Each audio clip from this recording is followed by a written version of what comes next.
Hello there, and today in this video I'm going to show you how to make a custom sword which you can use to kill people and NPCs.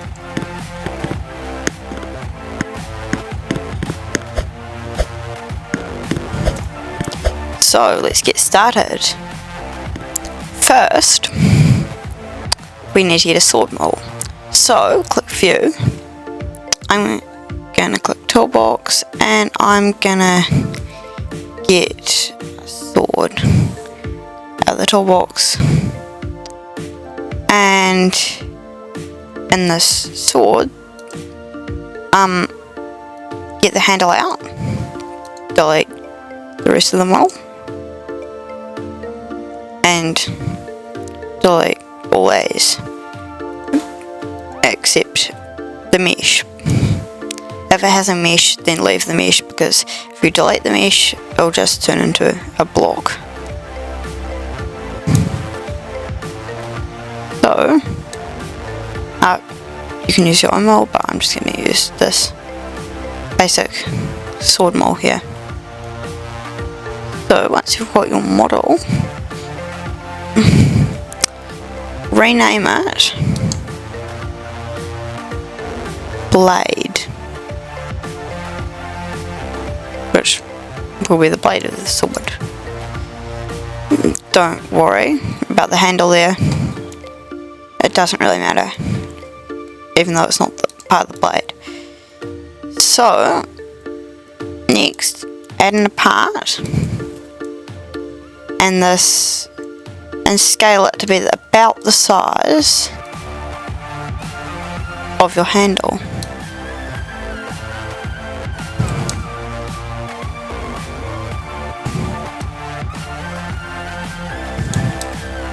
Make this part transparent, make it can glide false, and rename this part handle.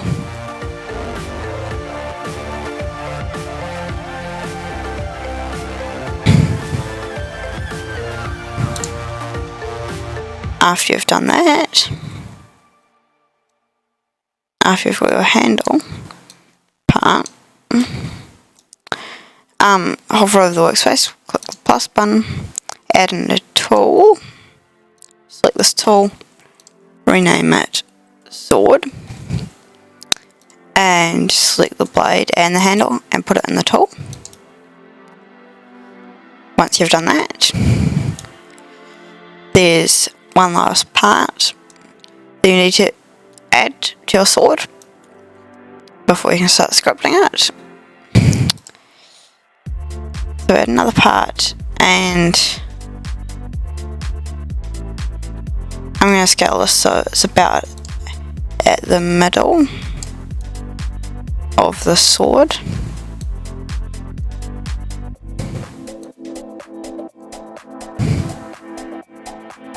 And this is the part that will have the trail on it. So set that transparency to 1 and set it to can collide false. I'm going to name it core, but you can name it whatever you like as long as you include it in your script. Now, in the core, add 2 attachments. Click one of those, move it a bit up, click the other one, move it down. So now if you select them both, they should be about like that. You've got that, select your handle, add in 2 weld constraints. Weld the first part, set the part 0 to handle and set part 1 to blade, and do that again, but this time set part 1 to the trail, and also add in a trail, and set the trail's attachment 1 and attachment 0 to that. And the trail's properties, set the width scale, just drag this last dot down, click close, and you can change the color if you want, but I'm not going to do that, and disable it. So once you've got that, add in a script to the sword and write this in it. Local cooldown equals false. Local attacking equals false. Local attack cooldown equals false.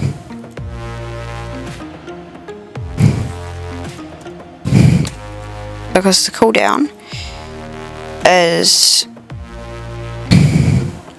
the time between swings, attacking is whether they're attacking or not, and attack cooldown is whether they've swung the sword and all of the, they can damage people. So make a variable for the tool.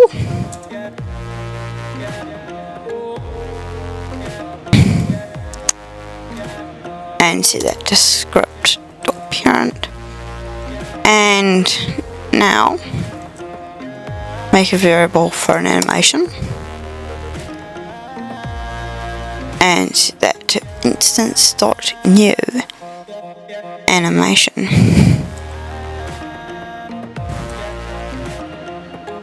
But you need to put parentheses around it, otherwise it won't work.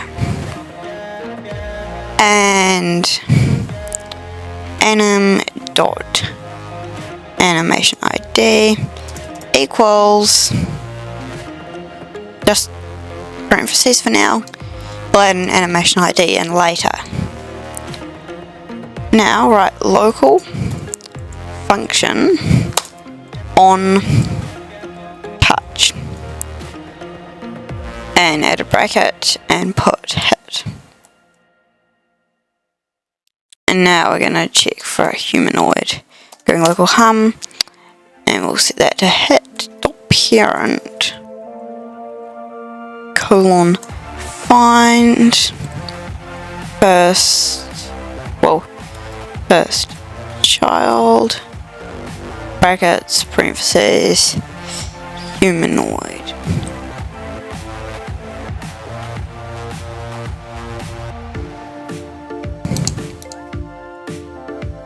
Once you've done that, you can go if not humanoid, then return end, which basically cancels the function. And if cooldown, then return end.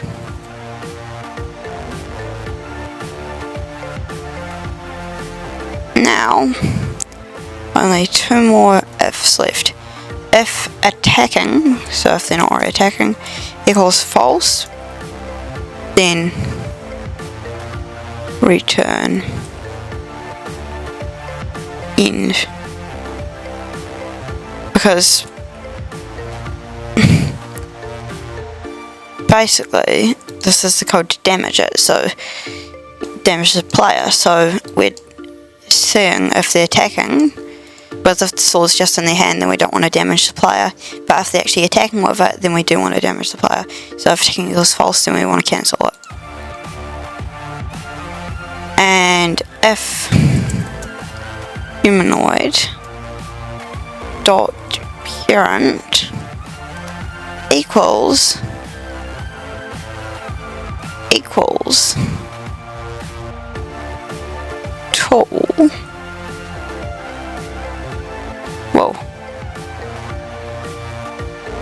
tool, then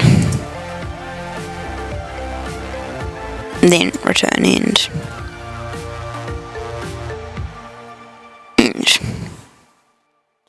So it's basically just making sure that the player,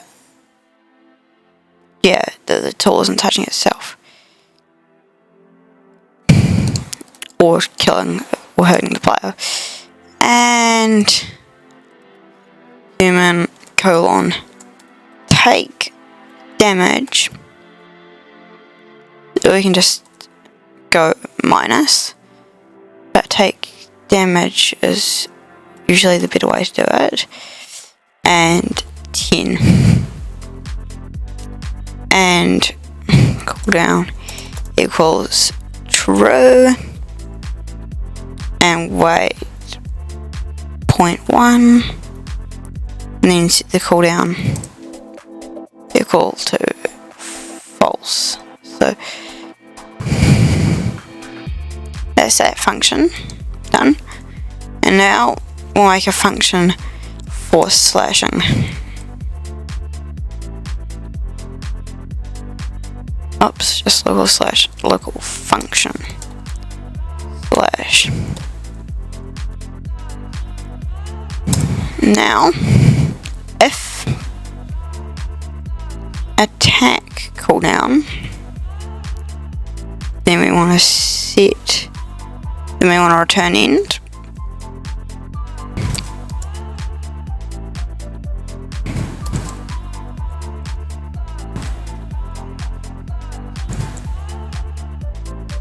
And we want to set the tool dot trail dot enabled equal to be true, and we want to make a variable for ourselves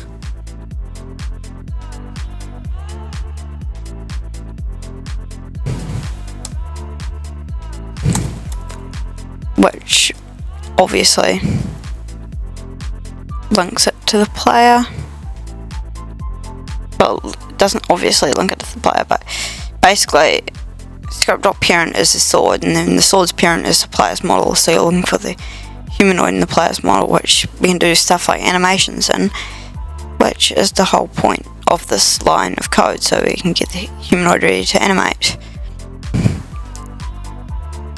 And attacking equals true.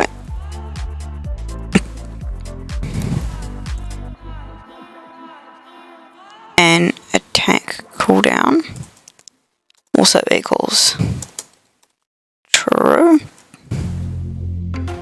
And local play anim, short for animation. We're going to set that equal to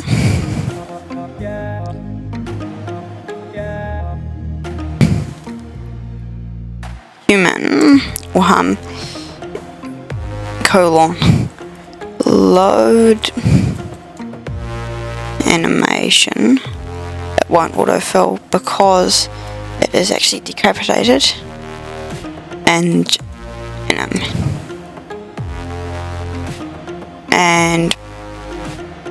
play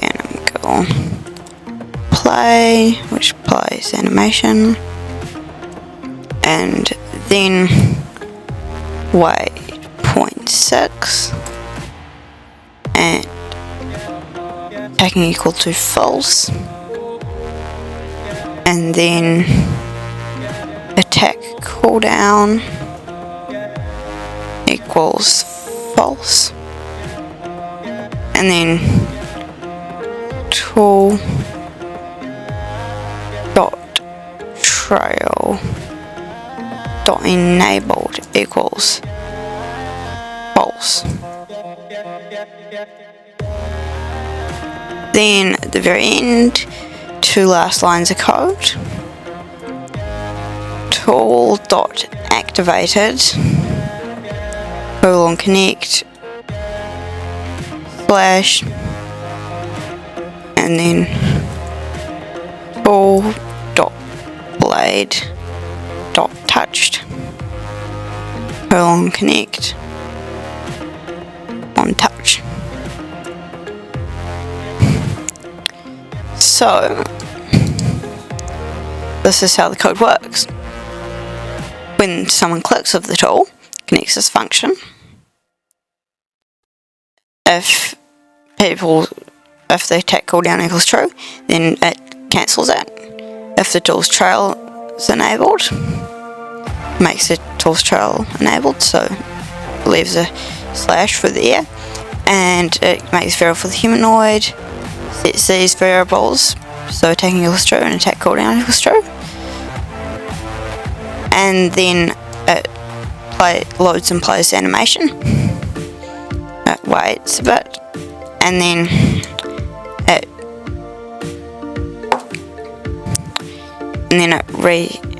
it says it makes attacking false, so the player can attack again, and it sets attack cooldown to false, and it deactivates the trail. Now we only need to do a few things to get the sword ready to use. So go back into your area, load in a block rug,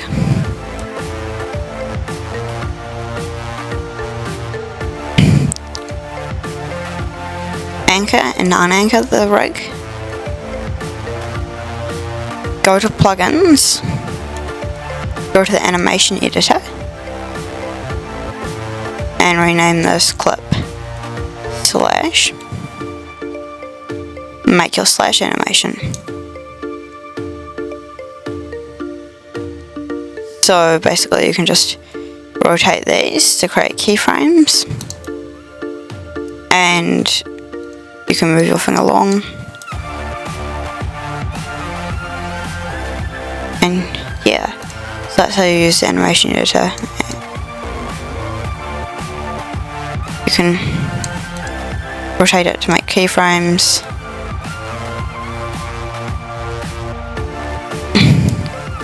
That's a simple slash animation. Try to get it on 0.6 or even less.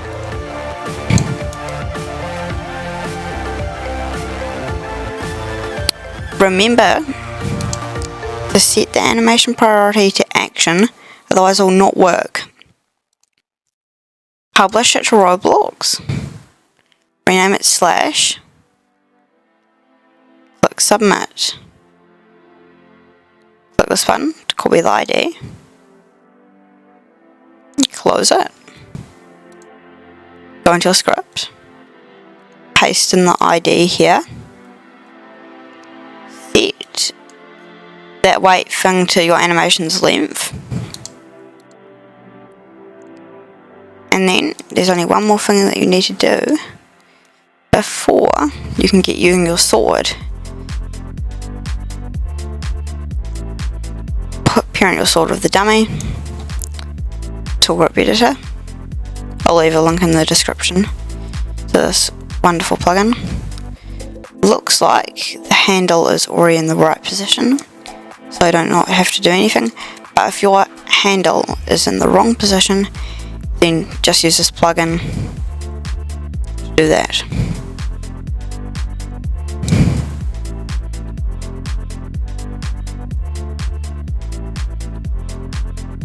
I'm just going to move my sword away from my dummy's hand, and I'm just going to click play, and I should be able to use the sword.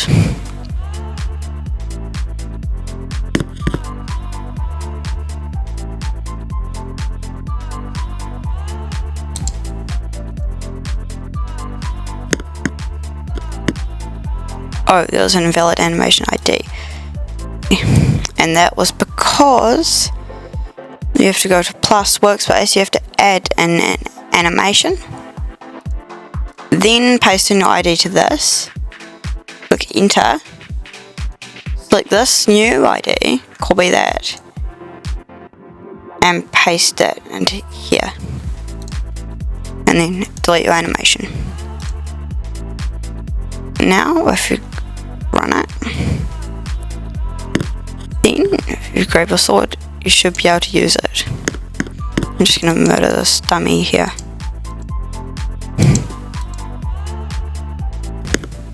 And he dies. Bye. Thanks for watching.